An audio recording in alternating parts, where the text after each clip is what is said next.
আসসালামু আলাইকুম এভরিওয়ান, আমি অ্যাডভোকেট নাফিসা উলফাত। আপনাদের সবার সাথে আমার ইতিমধ্যে পরিচয় হয়েছে।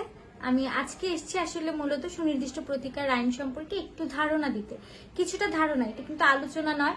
মূলত দেখা যাবে আমাদের আলোচনায় পরীক্ষার প্রিপারেশন, প্রস্তুতি এসব নিয়েই কথা থাকবে। তাও আমি কথা শুরু করছি, খুব বেশি দীর্ঘসূত্রিতা বা ইন্ট্রোডাকশনে না যাই। দেখুন, আমাদের 7 যে মাদার ল, 7টা যে ল, এই লগুলোর মধ্যে এসআর অ্যাক্ট, লিমিটেশন বা কাউন্সিল অর্ডার, এগুলো তুলনামূলকভাবে ছোট। এতে করে দেখা যায় শিক্ষার্থীদের মধ্যে একটা প্রবণতা আসে, এত বড় বড় আইন যদি পড়তে পারি, এই আইনগুলো আমি সহজে পড়তে পারবো। ছোটবেলায় যেমন হতো, আমরা সহজ সাবজেক্টগুলো পরে পড়তাম, দেখা যেত 60% 70%-এর উপরে আমাদের নাম্বার আসতো না। পরীক্ষার রেজাল্ট পাবলিশ হলে আমরা দেখতে পেতাম, কারণ আমরা সেখানে গুরুত্ব দিতাম না।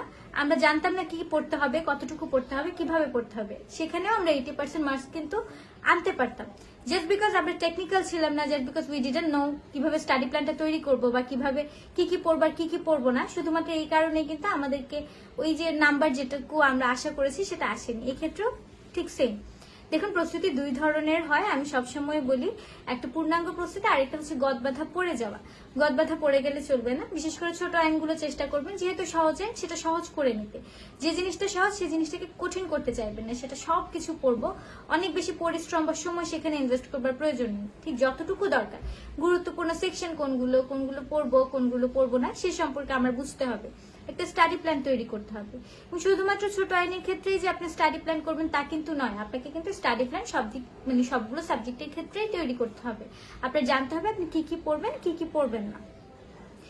গতকাল আমি একটা রিল দেখছিলাম, আসলে সেখানে ভবের গান, সম্ভবত নাটকের নাম, সেখানে একটা চরিত্র, মেয়ে চরিত্র, সে সবগুলো সাবজেক্টে 33 পেয়ে পাশ করে।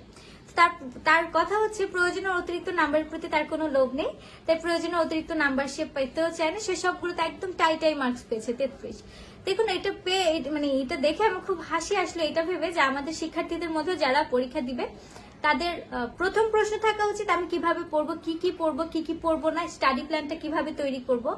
যেমন সুনির্দিষ্ট প্রতিকার আইন, এখানে জমির দখল, বেদখল, ঘোষণামূলক মোকদ্দমা, চুক্তি রদ কোনটা, দলিল বাতিল কোনটা, চুক্তি রদ আর দলিল বাতিল কি একই জিনিস, এই বিষয়গুলো নিয়ে প্রশ্ন করা। মানে কিভাবে পড়বো, কি পড়বো না, এগুলো নিয়ে জানা বা বোঝা বা বুঝতে না পারলে সেই সীমাবদ্ধতাগুলোকে ক্লিয়ার করা। কিন্তু তাদের প্রথম প্রশ্ন থাকে কততে পাস, কত পেলে চলবে। প্রয়োজনের অতিরিক্ত নাম্বার আপনার এখানে পেতে হবে। আপনি যদি ভাবেন আমি 50 পেয়ে পাশ করবো, তাই 50-এর মানে 50 মাপে আমি একটা লেভেলে একটা প্রিপারেশন নিব, তখন 50 আপনার আসবে না। দেখুন, এখানে হাফ মার্কস এর জন্য আপনি বাতিল হয়ে যেতে পারেন, you are out just because of half marks. So আপনার ভাবতে হবে বিষয়টা নিয়ে।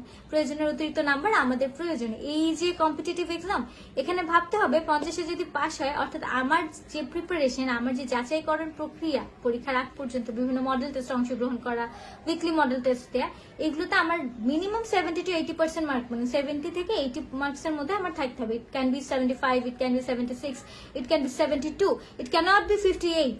58ও হতে পারবে না আপনি যখন নিজেকে যাচাই করতে পরীক্ষা দিয়েছে। তো এই বিষয়গুলো আপনাদের ভাবতে হবে। সুনির্দিষ্ট প্রতিকার আইন পড়ার সময় 57টা সেকশনের সবগুলো সেকশন আপনার পড়তে হবে না। জানতে হবে কোন কোন সেকশন আমি খুব বেশি গুরুত্ব দিয়ে পড়বো, কোনগুলো গুরুত্ব দিয়ে না পড়লেও চলবে। এক্ষেত্রে কি করতে হবে, এক্ষেত্রে যেটা করতে হবে সেটা হচ্ছে আপনাকে কোয়েশ্চেন অ্যানালাইসিস করতে হবে। এখন দেখুন, আমাকে অনেকে প্রশ্ন করেন আমি কি বই ফলো করেছি বা কি পড়েছি। আমি ফ্রিলি মাস্টার ফলো করেছি। ফ্রিলি মাস্টার আমি আমার প্র্যাকটিসেও ফলো করি। যখনই কোনো একটা সেকশন এই মুহূর্তেই আমার প্রয়োজন হচ্ছে, আমার মনে পড়ছে না তুমি কি পয়েন্টস দরকার, আমি বইটা উল্টে নিই। দ্যাট ডাজন্ট মিন আমি জাস্ট এটার উপরেই ডিপেন্ডেন্ট। ব্যাখ্যা লাগলে আমি অন্যান্য বইয়ের হেল্পও নিচ্ছি, but this is the first choice. যখন আমার কি পয়েন্ট বা যে কোনো একটা জিনিস আমার মনে রাখার জন্য লাগছে, তখন আমি এই বইটা নিই। কিন্তু আমি পড়ানোর সময় প্রিলি ব্যাচে বা রিটেন ব্যাচে যখনই আমি ক্লাস নিচ্ছি বা ক্লাস নিব ভবিষ্যতে, আমি কিন্তু এই বইটা ফলো করেই আপনাদের পড়াবো। দ্বিতীয় প্রশ্ন আপনাদের, কোথায় ভর্তি হলে ভালো হবে, কোথায় পড়বো। দেখুন, as an advocate and as an instructor and mentor of this institution, Mini Law School, I would definitely suggest Mini Law School. But you have your own conscience. I can only suggest. আমি কিন্তু আপনাকে আপনার সিদ্ধান্ত নিয়ে দিতে পারবো না। This is your conscience, this is your judgment, this is your decision. You have thousands of option. অনেকগুলো অপশন আছে এখন, অনলাইন অফলাইন অনেকগুলো কোচিং সেন্টার এবং অনেকেই অনেক জ্ঞানী মানুষ আপনাদের আসলে এসছে আপনাদের সাহায্যে, মানে আপনাদেরকে গাইডলাইন দিবে, আপনাদের সহযোগিতা করবে। সো নিজের বিবেক বিবেচনা কাজে লাগান এবং সিদ্ধান্ত নিন কোথায় পড়বেন। আমরা তো সবাই আছি, আপনি বিচার করে আপনি আসুন। আমাকে সাজেস্ট করতে বললে আমি এটাই করবো। আমি এখন এখান থেকে বেনিফিটেড হচ্ছি। হাউ, আমি এখন জুডিশিয়ারি প্রিপারেশনের জন্য মিনি ল স্কুলের সাথেই জড়িত। I'm a part of this institution. So I will suggest Mini Law School. If you have other options open, if you have choices for other options, go for it. আমি এই সম্পর্কে কোনো কিছুই বলবো না, আমি আসলে বলার কেউ না, আমি জাস্ট আপনাকে সাজেস্ট করতে পারবো। এবার আসি, আর তেমন কোনো আলোচনা নিয়ে আজকে দীর্ঘসূত্রিতা করবো না, ছোট ছোট কিছু কথা নিয়ে আপনাদের সামনে আসা। প্রিপারেশন শুরু করুন খুব দ্রুত, কিন্তু আপনাদের ডেট দিবে, রেজাল্টটা পাবলিশ হবে হাইকোর্ট পারমিশনে, এরপরই ডেট পাবেন, এরপরই পরীক্ষার প্রস্তুতি শুরু হবে। স্ট্রেস, ওভার স্ট্রেস, পরীক্ষার আগে আগে পৃথিবীর যাবতীয় সকল ব্যস্ততা চলে আসে, সবকিছু মিলিয়ে প্রিপারেশন নেওয়া কিন্তু কঠিন হয়ে যায়। এখন থেকে পড়াশোনা করুন, এটা ভাববার প্রয়োজন নেই পরীক্ষা আসলে প্রিপারেশন নিলে আমি সবই পারি, আমি পড়লেই পারি। এর আগেও বিশ্ববিদ্যালয় জীবনে কিংবা